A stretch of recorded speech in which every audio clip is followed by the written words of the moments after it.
Hi friends, today we are doing a study of certificate in Treasury Fundamentals. In certification of Treasury Fundamentals, there are three units, Unit 1, Unit 2 and Unit 3. Unit 1 is Introduction to Financial World, Unit 2 is Principle of Treasury Operation and Unit 3, Financial Market and Corporate Finance. This is your certification of Treasury Fundamental, that's it. Okay, in Unit 1, there are 4 readings, reading 1, reading 2, reading 3. So today we will do study about reading 3. In reading 3, there are 4 lessons, lessons 1, 2, 3, 4. In lesson 1, I already explained you introduction to risk. In lesson 2, I already explained this lesson also, identifying and assessing the risk. Today we will do study about fundamentals of managing risk. What is fundamental of managing risk? So here I prepared some notes for this. Okay. So this is reading 3 in Unit 1. Fundamentals of managing risk. It is clear in the name only, like we have to manage the risk. How we can manage the risk? So that is only risk management. So what is the meaning of risk management? Risk management means choosing the best action when you are not sure what will happen in the future. It is clear only. Okay, what will happen in the future? We are not sure about that. What will happen? So we have to take action. We have to take a best action. So accordingly, we can decide and we can manage the risk. That is called risk management. It is all about dealing with uncertain in a smart way. What means whatever is the uncertainty, we have to deal with that in a very smart way. Okay, if risks are not managed properly, the business could face. If we are not managing the risk properly, so what business could face? It will face financial losses. It is natural, of course, reputation damage, insolvency, liquidation. These 4 things can happen if we are not dealing risk in a proper way. Okay, so these 4 points we have to consider. Now, the main question in risk management: do we avoid this risk or accept it? What should we do? Should we avoid or should we accept? So we will study, like, if we will avoid the risk, what will be the impact, and if we will accept the risk, what will be the impact. It's very simple, but we will go in a detail. Okay, so first point is, do we avoid the risk or accept it? If the company decide to accept the risk, then it must choose how to deal with it. So do we avoid this risk or accept it? If the company decide to accept the risk, then it must choose how to deal with it. Okay, if we are deciding like we should accept the risk, then we have to choose how we have to deal with that. There are 4 risk responses. Okay, first, avoid the risk. How we can avoid the risk? Don't take the risk at all. This means not doing the activity that causes the risk. We should not do any activity, because of that we can get the risk. Okay, it's only a good idea if the risk is not part of your core business. Means we are running this kind of business, we are not taking any risk, we are doing without any risk. So we are completely avoiding the risk. First thing is this about that risk management.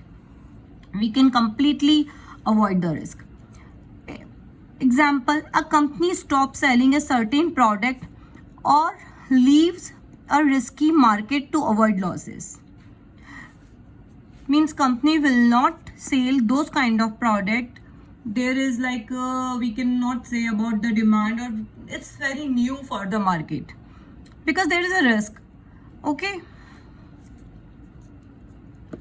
Next is accept the risk and retain or increase it. We can accept the risk, we can retain or increase it. Take the risk on purpose, especially if it is part of your main business. Okay, means we are ready to take that risk. That is the mean. We are ready to take the risk. Because of that risk we can get a higher profit. This is the reason only, no? So sometimes taking risk is expected by investors. Because of that investors only we are taking those kind of risk. Risk may even be increased to try to earn more money. Let's take example. A mining company accepts the risk of gold prices going up or down. That is the part of their businesses. They might even invest in new mining location to increase the potential return. Like if they are doing mining in a new area, so we don't know if gold will come or not. If gold will come, then wow, higher return. But if it is not coming, then it's a very huge loss for us and it's a very big risk. So some companies, because like gold companies, oil company, they are ready to take this kind of risk. So meaning we have to accept the risk and we have to increase it because we don't have any option. But if it will succeed, then we can get a huge amount of profit. So we had done. We can completely avoid the risk. We can accept the risk. Note, as products mature and become safer, returns often go down. So companies may start new risky projects to grow again.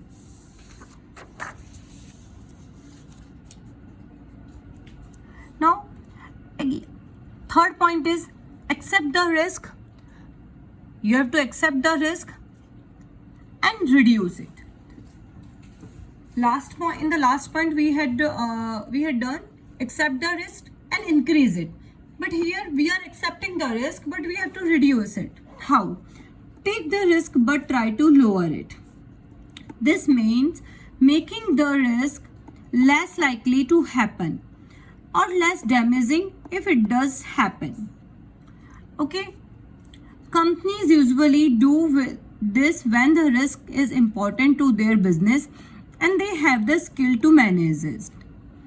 This kind of risk when the company is taking, because that is very important of their business and they have the skills to manage this, then only company is taking this kind of risk. So is taking the risk but it reduce it also. For an example, a supplier asks a customer for a deposit upfront to reduce the chances of losing money. That is correct.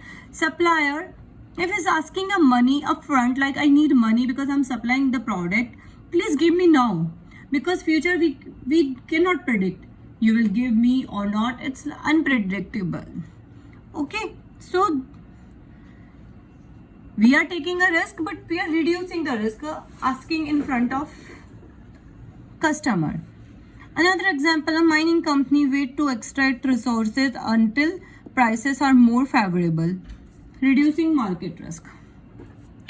Now fourth point is accept the risk and transfer it. Okay, we can accept the risk but we will transfer it. How we will transfer it? We will read here. Like pass the risk to someone else, like an insurance company, a subcontractor, or by using derivatives. Meaning let's take example, we have a factory. Okay, but we have a risk like in our factory, if something happen, there will be a fire or anything, any disaster will happen, then what we will do? So we will take insurance, means we will pass our risk to the insurance company. We are transferring our risk to the insurance company. So a factory buys fire insurance. If the factory burns down, the insurance company pays the cost. But remember, no risk can be transferable completely. Completely we cannot say we are transferring our risk, like we are paying some premium amount to the insurance company and we are risk free. No, if insurance company bankrupt or something happen with the insurance company, then how they will pay? So it is not completely, but yeah, somehow we can save. If the insurance company goes bankrupt, the factory still faces the loss. So you are really swapping one risk for another risk. The insurer not paying, also called counterparty risk. Investors are usually more comfortable with smaller risk like counterparty risk than with big unpredictable one like a fire. In short, if we will say about this, there are 5 type of risk. First, avoid the risk. There are 4 type of risk. First, avoid the risk. We can completely avoid the risk. Don't take the risk if it is not part of your core business. Second, accept the risk and increase it, retain it. Take or grow the risk for higher return. That mining example, it will be suit here. For core activities, the growth opportunities. Accept the risk and reduce it. Take the risk but try to lower it. That supplier and customer payment example. Accept and transfer it. That insurance example will come here. Okay. Now next point is, first in the risk management we already studied about what is the risk management and what is the response of the risk management. Okay. Now third point is hedging. Hedging and insurance. How it will work, hedging and insurance. Before that,